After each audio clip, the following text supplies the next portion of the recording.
नमस्कार मित्रों, स्वागत है आप सभी का हमारे इस चैनल भक्ति ग्रंथ गंगा पर। अगर आप भी सकारात्मक ऊर्जा के साथ अपने जीवन में आगे बढ़ना चाहते हैं तो अभी इस चैनल को सब्सक्राइब जरूर करें। जय श्री कृष्णा दोस्तों, हमारे शास्त्रों में कई ऐसे नियम बनाए गए हैं जिनका का पालन करना हमें जरूरी लगता है। जिस तरह खाने के नियम बनाए गए हैं वैसे ही सोने को लेकर भी कई ऐसी बातें बताई गई हैं जिनका पालन जरूरी माना जाता है। ऐसा कहा जाता है कि सोने के कुछ नियमों का पालन करने से आपको अच्छी नींद तो मिलती ही है और मानसिक स्थिति भी अच्छी बनी रहती है। शास्त्रों में जहां सोने की दिशा के बारे में बताया गया है वहीं कुछ ऐसी भी बातें हैं जो न करने की सलाह दी जाती है। ऐसे ही नियमों में से एक है शास्त्रों में निर्वस्त्र सोने की मनाही। शास्त्रों के अनुसार ऐसा माना जाता है कि यदि आप बिना कपड़ों के सोते हैं तो आपके लिए इसके कई नुकसान हो सकते हैं। दोस्तों, सबसे पहले अपनी पूरी सच्ची श्रद्धा से कमेंट में लिखे जाएं माता लक्ष्मी की कृपा से आपके घर में धन दौलत की बरकत होना शुरू हो जाएगी। दोस्तों, क्या आप भी अपने घर की सुख शांति, संतान की कमी या धन की कमी और कर्जे से परेशान है, या आपका भाग्य आपका साथ नहीं दे रहा है, या फिर आपके घर में लक्ष्मी का वास नहीं हो रहा है,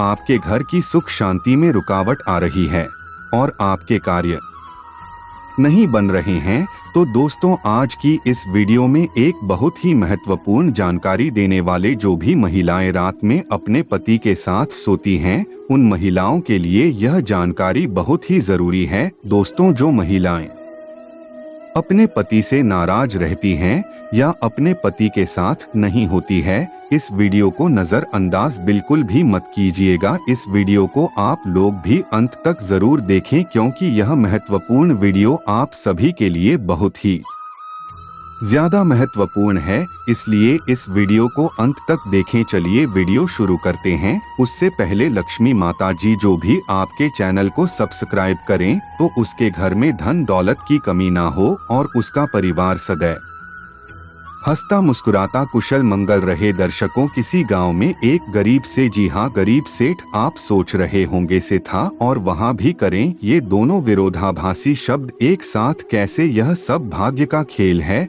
दोस्तों, हर इंसान के जीवन में कभी उतार चढ़ाव आते हैं। उसी तरह दयाराम सेठ भी किसी जमाने में बहुत अमीर हुआ करता था और वह खूब दान धर्म और पुण्य भी किया करता था, लेकिन समय पर लगा और धीरे धीरे अपना धन होता गया और आखिरकार आज इस हालत में पहुंच गया कि लोग उसे गरीब से सेठ के नाम से जानने लगे। लेकिन वह कहते हैं न कि अच्छे कर्मों का फल देर ही सही मिलता जरूर है। ऐसा ही कुछ इस गरीब सेठ के साथ ही होने वाला था। जिस गांव में यह सेठ रहा करता था वहां और एक बार राजा के लोगों ने ऐलान किया कि जिसने भी अच्छे काम किए हैं अपने अच्छे काम कर राजा से उसके बदले में जो भी उसका मन हो राजा से लेकर जाएं। इस ऐलान को सेठ की पत्नी ने, सुनील शेट्टी की पत्नी, बहुत खुश हूं क्योंकि वह जानती थी कि अपने अच्छे दिनों में सेठ ने अनगिनत पुण्य के काम किया। यह बात जब पत्नी ने सेठ को बताई तो सेठ भी खुश हो गया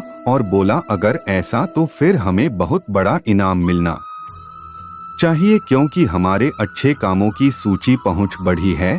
अगले दिन सुबह सुबह 4 रोटियां बांधकर राजा के महल की तरफ चल पड़ा। सेठ के घर से राजा का महल काफी था, सफर लंबा। आधे रास्ते में पहुंचने के बाद सेठ काफी थक गया। सेठ एक पेड़ की छांव के नीचे बैठकर आराम करने लगा और वहीं पर अपने साथ लाई रोटियां खाने की सोचने लगा। सेठ खाने की सोच ही रहा था कि तभी वहां पर उसके सामने एक गाय और उसके 2 बचाने आए। सेठ के हाथों में देखकर जाए और उसके बछड़े उसके सामने ही आकर खड़े हो गए और उनके हाव भाव से सेठ ने समझ लिया कि वह भूखी है और सेठ सिखाना मान रही। अपने अच्छे दिनों में सेठ के पास काफी गाय थी, इसलिए गायों का व्यवहार से एक अच्छे से जानता। सेठ की परिस्थिति भले ही अभी अच्छी नहीं है, इन सेठ का स्वभाव बिल्कुल भी नहीं बताया, पहले से ही परोपकारी था, इसलिए उसको गाय बताया गया और उसने अपने साथ बांध कर है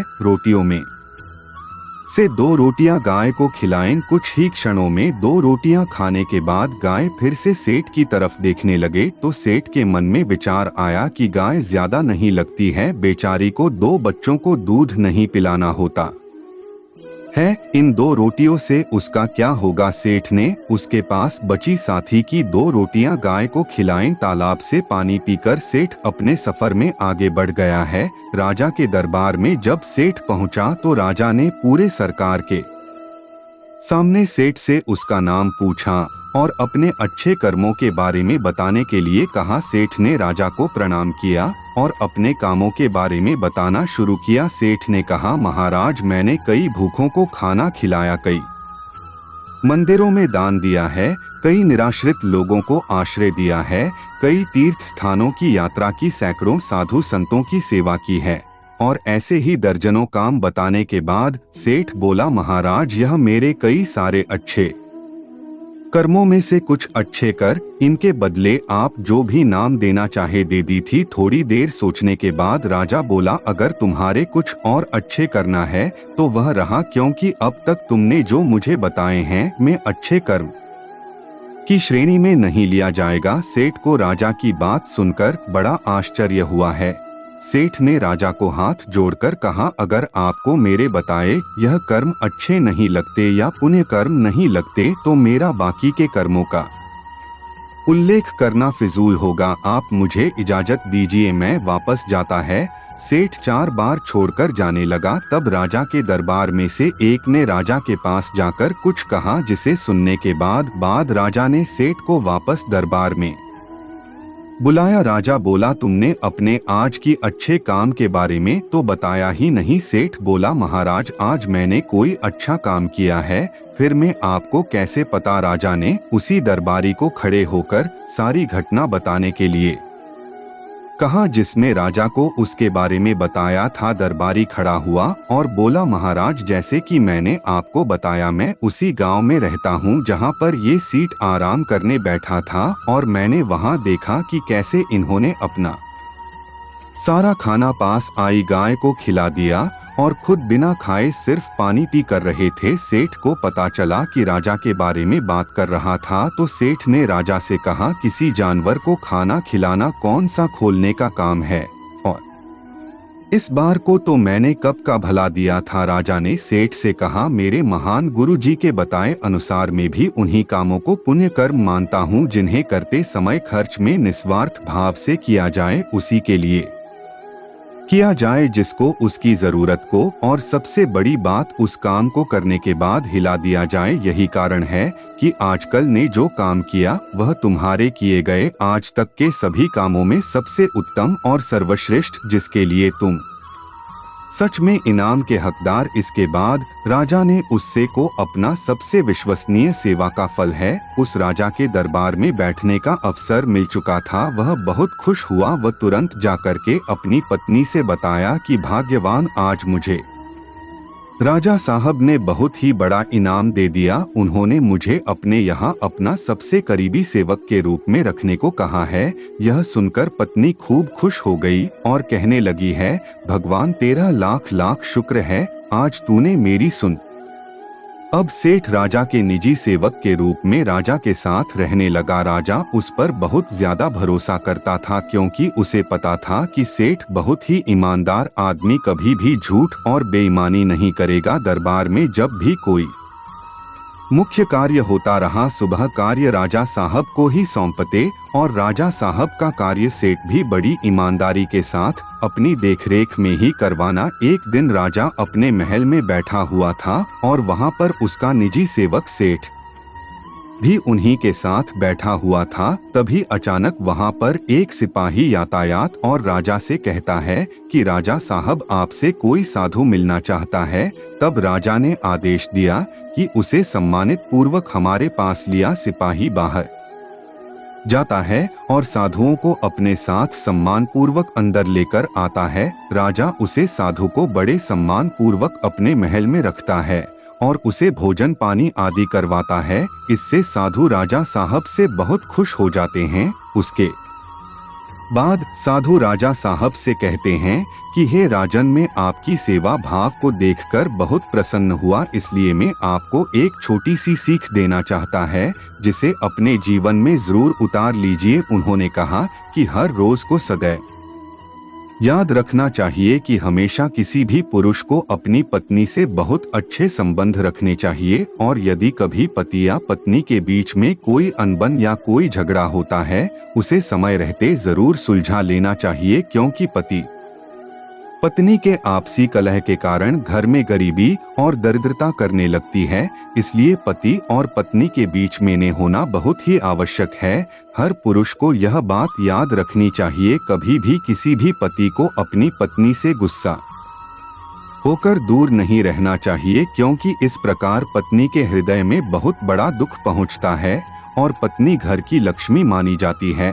और यदि लक्ष्मी को ही दुख पहुंचेगा, घर में धन दौलत की कमी आना शुरू हो जाएंगे, घर में गरीबी आने लगे। हर पति और पत्नी को सदैव पास रहकर एक साथ ही सोना चाहिए, क्योंकि एक साथ सोने से घर में धन दौलत और बरकत पड़ती है, क्योंकि इससे माता लक्ष्मी प्रसन्न होती है। जब घर की लक्ष्मी प्रसन्न रहेगी तो माता लक्ष्मी जरूर पसंद है। इतना कहकर वह साधु राजा के राजमहल से चले जा रहे हैं। कुछ दिन बाद एक दिन राजा कराने से झगड़ा हो जाता है और वह दोनों अलग अलग जगह पर रहने लगते हैं, अर्थात दोनों एक दूसरे से दूर रहने लगे। रानी अपने कक्ष में, राजा अकेले अपने कक्ष में सोते थे, लेकिन रानी राजा को हर रात देखने के लिए उनके कक्ष में जरूर जा रही थे। उन्हीं के महल में एक बहरूपिया महेश बदलकर सिपाही के रूप में रहता था, जो कि दूसरे दुश्मन राज्यपाल खुफिया सूचना जब उसे पता चलता है कि राजा और रानी के बीच इस समय झगड़ा चल रहा है, तो वह इसका फायदा उठाने की कोशिश करता है और राजा को मारकर सारा राज्य हड़पने की कोशिश करता है। एक रात वह अपने कुछ साथियों के साथ राजा को मारने के लिए उसके कक्ष में जाने को तैयार करता है, क्योंकि राजा अपने कक्ष में अकेला सोया हुआ था। उनके साथ उनकी रानी साहिबा लखोटिया दुश्मन दोस्त राजा साहब के कमरे में घुसा और तभी उधर से रानी राजा को रात में देखने के लिए उनके कमरे की ओर आ रहा था। जैसे ही उन्होंने देखा कि कोई उन्हें मारने के लिए उनके कमरे में जा रहा है, अभी रानी ने पीछे से कुछ सिपाहियों को भेजकर उसे पकड़ा लाए। सुबह जब राजा को यह सब कारनामा पता चलता है, तब आने का लाख लाख धन्यवाद देता है और उसे उस साधु की बात याद आती है कि उसने कहा था सदैव पति पत्नी को आपस में मिलजुल कर एक साथ रहना चाहिए, क्योंकि इससे घर में धन दौलत की बरकत होती है और सभी का भाग्य अच्छा बना रहता है। यदि सही वक्त पर रानी उसको अगर न पकड़ पाती तो शायद मेरा धन दौलत और सब कुछ दूर हो जाता। सच ही कहा जाता है कि घर की महिला स्वयं लक्ष्मी होती है और लक्ष्मी को हमेशा खुश रखना चाहिए। और यदि कोई पति अपनी पत्नी के साथ सोता है तो पत्नी हमेशा खुश रहती है और घर में सुख शांति धन दौलत की बरकत होने लगती है। दोस्तों, सभी लोग सच्ची श्रद्धा से कमेंट में लिखे जय माता लक्ष्मी। माता लक्ष्मी की कृपा से आप सभी के घर में धन दौलत की कभी कमी ना हो। तो मित्रों, उम्मीद करते हैं कि आज की इस वीडियो में बताई गई जानकारियां आपको जरूर पसंद आई होगी और कामना करते हैं कि यदि आप भी इस वीडियो में बताई गई बातों को अपने जीवन में अपनाते हैं तो आपको इनका खूब लाभ प्राप्त होगा और आपका जीवन खुशियों से भर जाएगा। वीडियो के आखिर तक बने रहने के लिए आपका धन्यवाद।